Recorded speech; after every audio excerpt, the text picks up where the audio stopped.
Hello, good afternoon. We are live this Tuesday afternoon speaking with Dominique Harmon.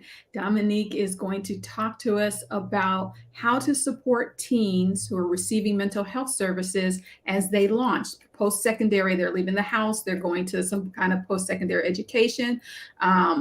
Specifically college for most, but not for all. But she's going to tell us how we support them because they receive a lot of support at home. And I know you're wondering, how do we prepare teens to launch in the world, period? But if we had this added layer, what should we do? It becomes complicated with this added layer, and she understands that, and she's here to help. So welcome, Dominique. Thank you for joining us today. Thank you for having me.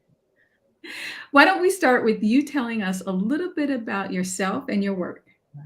So I am a licensed clinical social worker in the Atlanta area, and I previously was a senior staff member at Emory University. And so I have a passion for working with college students, both undergraduate and graduate students, as well as working with adolescents. And in my work experience, a lot of experience with supporting teens as they transition off to college, and also continuing to work with college students in my practice now. Okay, thank you. Thank you again for joining us. This is a very important topic. It was the first time that I have received, when I put the announcement out on social media, I received people saying, I'm looking forward to this. So that shows how important it is. Let's begin by talking about the types of mental health services that teens may be receiving, which they'll continue to need to access when they launch. Yes.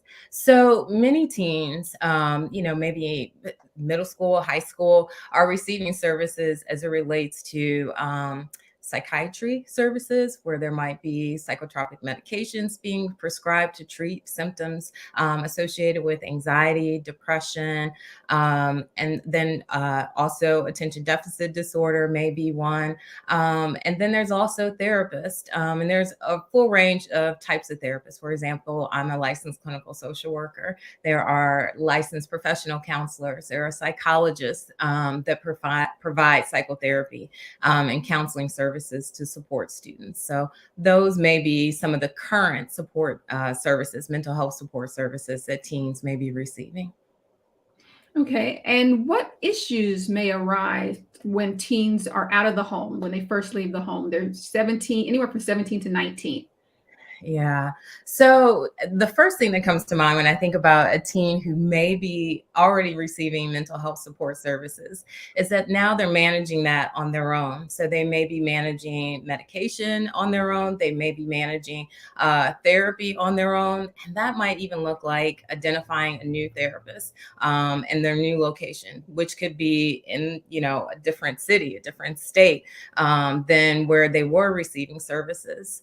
So that is one thing that a student who is entering into college who already has a mental health diagnosis may be navigating. But in addition to that, we have new environments. We have roommates that sometimes we know or did not know, so this is a brand new person that we're learning to share space with.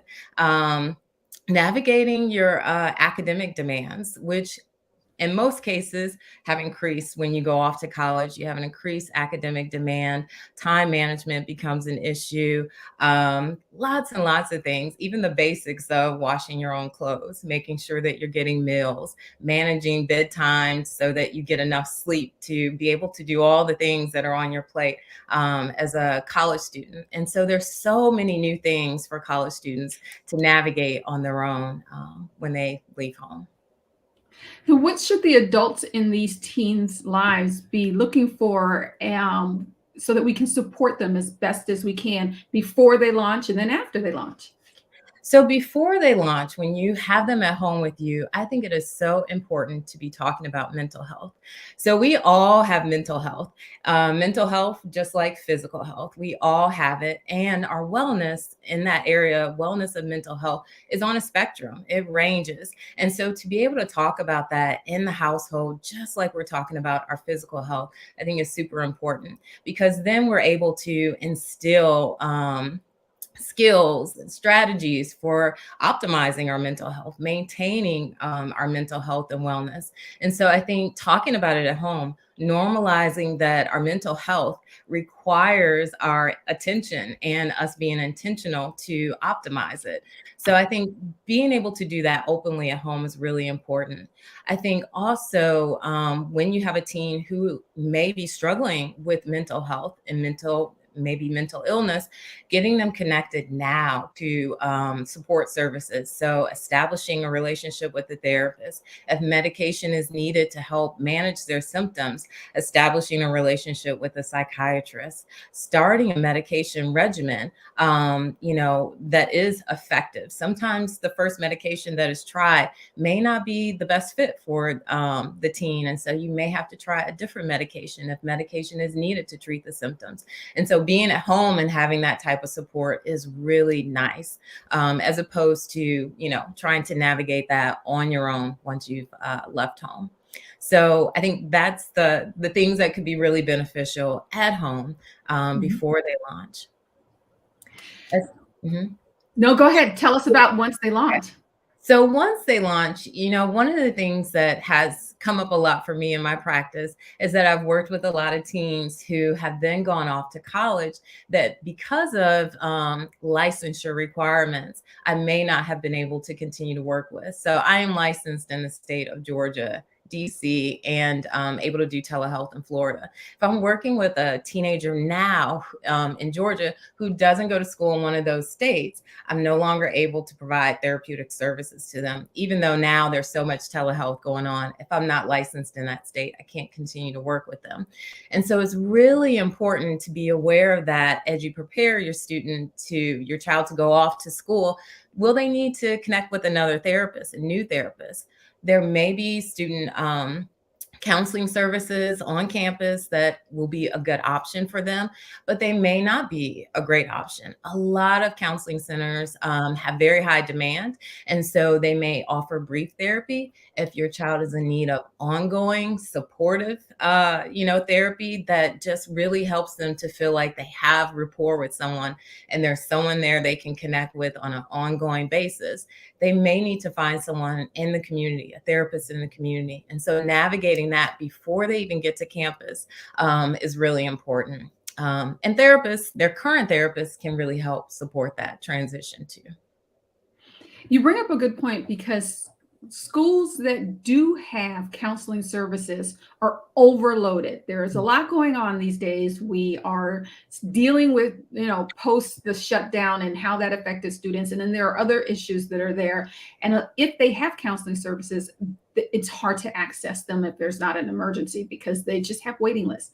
Now, some schools are better than others, partnering within the community and having outside help, but then there are insurance issues and stuff. So what you say is very important, that before your student lands someplace, look into this so that you can make sure that there's a seamless transition, or as seamless as possible. Absolutely. And a good starting place for that might be the College Counseling Center, calling in and asking who do they refer to that is off campus. They'll be able to give you names of providers who are maybe within walking distance or a quick Uber ride. So oftentimes they keep a list of providers in the community to refer out to. Mm-hmm. And I just want to point out, we'll move to the next point, is if your child is going off campus and they're not telemeding in, but they're actually physically going off campuses, some campuses actually provide that transportation. For medical visits, they will drive you, or they will provide however they choose to do it these days. So you want to make sure you ask all the appropriate questions, though. Do they provide this? If not, how are we going to do it? That's a good point. Yeah. A lot of times shuttle services and things. Yes. Or, free public transportation for these visits. There's all kinds of things. So we want to make it as easy for your student as possible. You do this every day. What kind of issues are you seeing with students who have mental health issues and are launching? They're ready to launch, but they need to take these services with them. Yeah. So I think one of the things is with transitions, we oftentimes can feel something. Well, I think there's two different things that we can feel. We can feel uncertainty, but we can also feel a lot of optimism about possibilities. And so one of the things that I have seen is that oftentimes with transitions, you know, students may think, oh, I'm moving to this campus, it's going to be so great, I no longer need to take the meds, I'm going to try and go without my meds or without therapy. And I would say that transition can sometimes be one of the most stressful times in life, and so maintaining the supports in place as you transition is super important. And then you can see, how do you feel once you've made that transition? Is it appropriate to make some changes in your therapeutic services? And it absolutely very well may be, but it also may not be. So that is one thing that I see. The other things that I think come up are struggles with peers, especially again, roommate situations and things like that. It is difficult to learn to share space with people who you didn't grow up with. And even sometimes when you grew up with them, you struggle with your siblings sharing space. So sometimes with strangers coming from different backgrounds, that there can be a big learning curve, cultural learning curves, socioeconomic differences, and lots of things like that to navigate. And so I think remembering that there's support there, there's residence life, your RAs there to help support, and they're very used to and trained to prepare to help support students in navigating those type of situations. Let's talk about when our students go into distress, what Mhm. that means and what should be done. We should probably begin by defining it. Yeah. So one of the things that a tool I like to use is thinking about the stress equation. So the stress equation is identifying or classifying stress in two different categories. And so when we feel distress, we are experiencing the demands that we have on us as overwhelming. They overwhelmed the resources or our strengths that we have to meet the demands. Eustress is when, yes, we have demands, so academic demands, social demands, those sort of things, but we feel like we have the resources and the strengths to meet that demand. And so we might call those challenges. I feel like I have a challenge, but I feel up to it. I feel prepared. I feel able to meet the challenge. So when we're talking about distress, that would be feeling overwhelmed. So there may be times where a student has multiple exams in the same week, or papers and exams, or extracurricular activities that they're trying to manage along with making sure they get their clothes washed and make it to this party, or, all the different things. And sometimes it can feel super overwhelming, and that can be pretty paralyzing. And so that would be an example of sometimes where there's some distress. And so the goal there is identifying your resources. And sometimes when parents get a call from a student who's in distress, that might be the first place to start. What are your resources? What are the options you have to help you meet those demands? And so brainstorming with them might be really helpful in those times.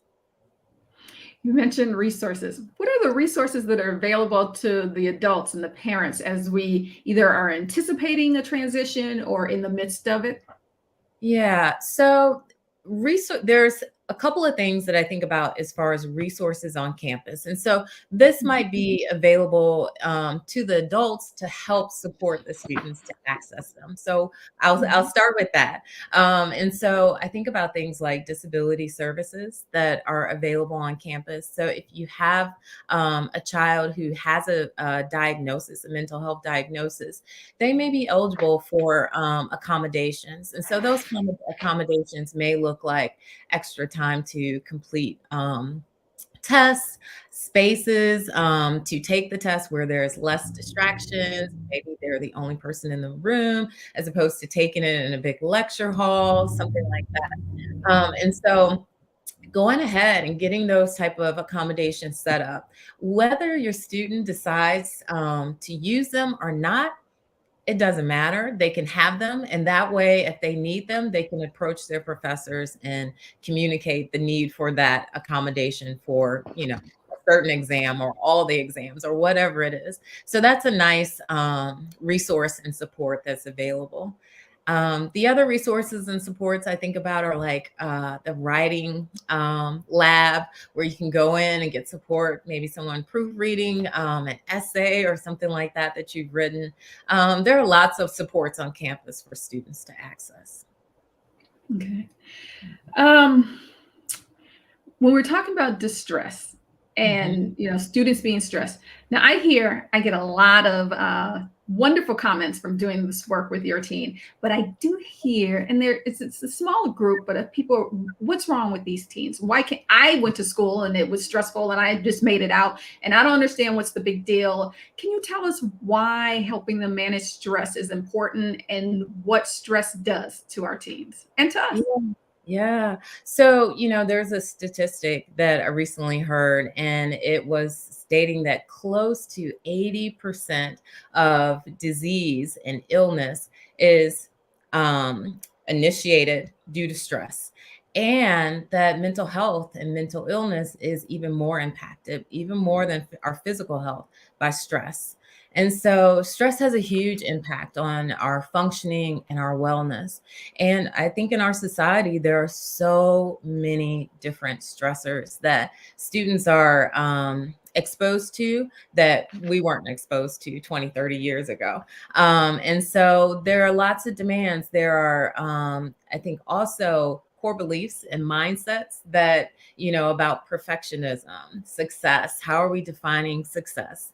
What's the expectation in regards to time frame of finishing school? Are there financial pressures in regards to, okay, tuition is expensive, need you to get out of there quick? What are the things that are being placed, demands that are being placed on these students, that we really maybe need to pause and take in the whole context, the big picture? What are they navigating? And especially with our students who are struggling with mental health, it's difficult to meet all the demands that are expected of you in a college setting when you're struggling with depression or struggling with anxiety. So, what is it like to, you know, really offer encouragement to rest, relax, get more sleep?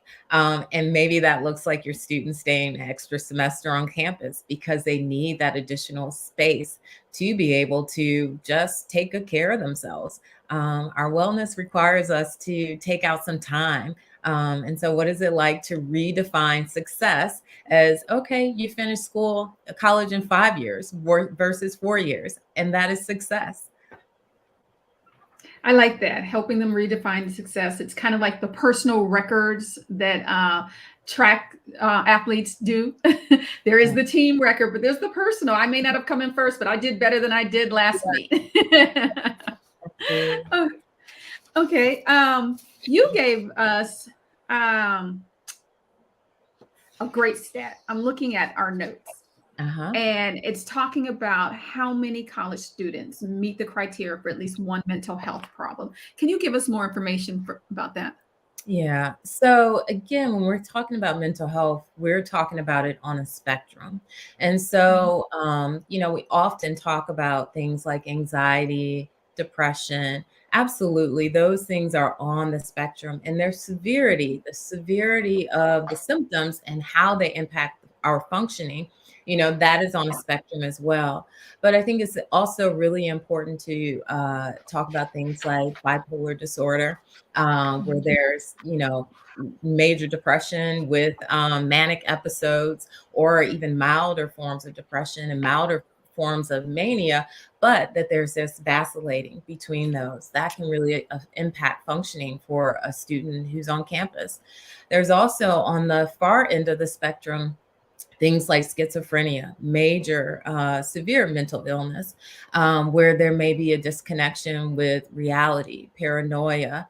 And those sort of symptoms often develop, in the early 20s. And so that may be something that is happening while a student is on campus. It's in that age range. Okay. Help is hard to find these days. Mental health help is it's very difficult. Either places are completely booked and they don't have room for one more patient, or they've shut down because they've been so overwhelmed that they have now turned to the other side and they are now the patient rather than um, so what can we do if our teen is anxious? Where is some place that we can go or something so we can learn how to help them while we're waiting for professional services? Yeah, so that is a really tough position to be in when Mhm. you know that you are in need of mental health services and unable to access them. I think the first place to go to if your teen is on a college campus is the college counseling center. Again, they have crisis management services that are available. There's oftentimes community resources, and it may be those community resources like a community mental health center may be a good starting point until you can get into someone in the community that you might want to maintain an ongoing relationship with. And I think the same is true if you have a team that's still at home, not yet launched. Those, going to community health services as an initial starting point would be a good starting point. Okay. What haven't I gotten to?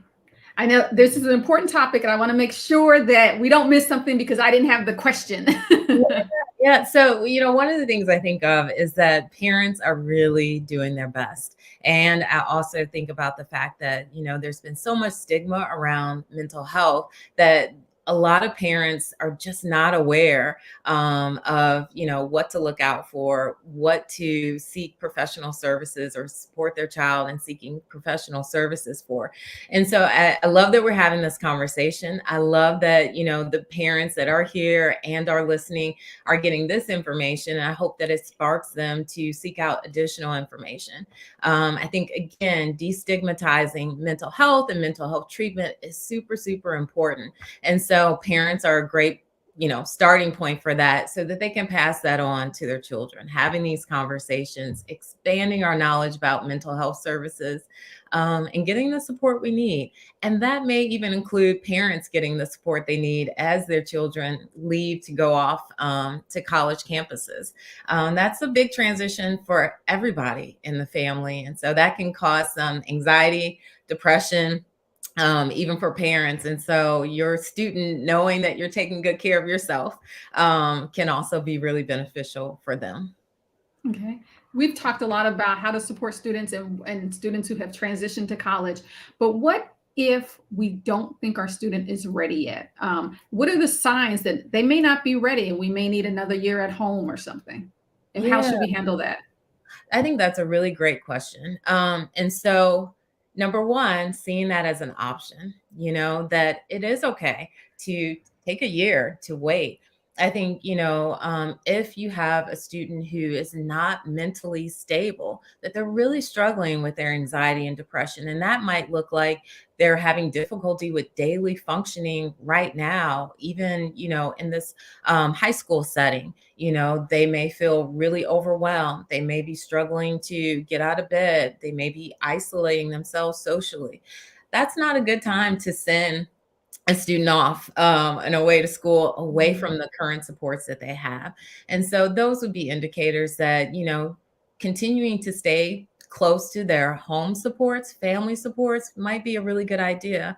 And that might look like them waiting a year to go off to college. It may look like them starting at the local community college and then transitioning. But yeah, I think you don't want to ignore those signs. And again, it reminds me of, holding the full context. We automatically think, oh, you graduate from high school, next step is, go to college. Or, we think about what we did.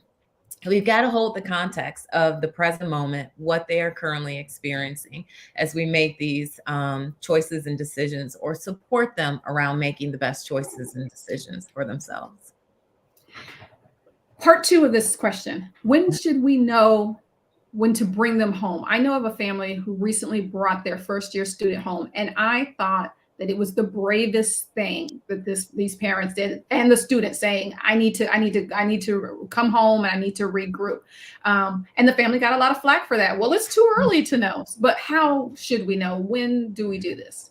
Yeah, I think being good listeners, when you hear your student saying, I am really struggling, and I don't know if this is the best place for me to be right now. If you hear them Mhm. sharing symptoms of, depression, anxiety, things like I'm not sleeping.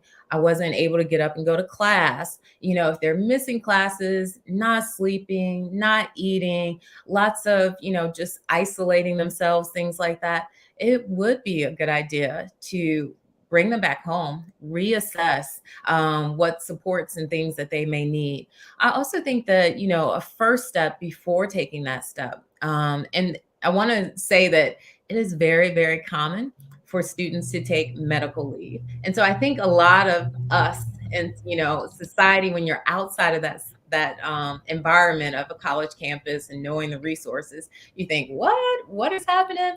Well, that's really common. It's really common for students to have a combination. It's really common for students to take medical leave and take a semester off, figure out what they need. Maybe that is mental health supports and getting stable at home and then returning back to campus. That is really, really common. But before making that choice or decision, being sure that you've accessed the supports that are available on campus. So if it is a crisis situation, by all means, support your student, bring them back home, get them connected to resources. If it's not a crisis situation, you may take that time to explore what are the resources that we have not accessed that may be able to support you in staying there. Okay. I love that you mentioned the medical leave because medical leave affects a lot of things. If your family is receiving aid from the school, if you formally do medical leave, then you can work that out because I know a lot of families are afraid to jeopardize aid. College is expensive and most families Yes. do receive aid. And also take advantage of the Mhm. support services. If there's Yes. only one thing, one takeaway that we get from this conversation, what should it be? So I didn't mention holistic health and wellness activities, and I Mhm. think that that is so, so important for all of us, but really important for our students. Having a healthy lifestyle, and that's challenging when you're on a college campus. You maybe want to stay up late, you maybe want to party all weekend, all of those things, but those things will not support your mental health. And so making sure you're getting adequate sleep, physical activity. A lot of our students were student athletes in high school and maybe are now going off to college and they are not playing sports. But sports and physical activity have been such a big part of their lives. And there's some really good neurochemicals that get released when we move our bodies and get exercise. And so you don't want to miss out on that. And so playing intramural sports or just finding a buddy to go, jog or whatever it is, those sort of things, nutrition, eating healthy. Sometimes, students skip on that when they've been eating great meals at home and now they're on campus and they don't go to the dining hall or they're just snacking on unhealthy things consistently. Those things will impact our mental health and wellness. We need really good nutrients to support our brains and functioning well. And so really, I think those are discussions that can be had at home right now, just developing healthy lifestyle practices that are lifelong practices. And if we model those as the adult in their lives, so you don't necessarily have to every time you talk to them go, how much sleep did you get? Did you work out this week? But say something like, oh my gosh, I've had the best night's sleep last night, or I'm so proud that I worked out 3 times, or I didn't have time this week, so I just did a couple of 15-minute intervals, and that felt great. And just model that it's not only important for the student, but for everyone. Yeah, yeah. It's really talking about what helps me feel at my best and helping them to identify that. Like, oh, mom, I felt really good when I got up this morning and went for a walk or, whatever it is. Really helping them, identify those things that support them. We are at the end of our time together, but I know that you had a message regarding current events. And I think that it would be appropriate that if we close out this important conversation about transitioning and launching, especially on college campuses, that we end today's discussion with your message. Yeah, so I just wanted to acknowledge, that today just 2 days ago that there was a tragic loss of some students on the University of Virginia's campus. 3 students were murdered and 2 students were injured and are in the hospital. And they were murdered by a fellow student. So I just really want to acknowledge that and acknowledge that, people are hurting. And when we look out and we're community members, we can support people in getting connected to supports. And I also want to acknowledge how hard it is for parents to allow their children to launch when we know that things like this, can happen in our world. And so lots of courage that's required to do that. And I just want to say that my prayers and thoughts are with all the families that are impacted by what happened on the University of Virginia campus, and also to all the parents who are preparing to launch their students. Thank you. Thank you so much for spending time with us today and for all of this valuable information. We appreciate it. You're welcome. Thanks for having me. Oh, anytime. Please come back. I will. Take good care. You too.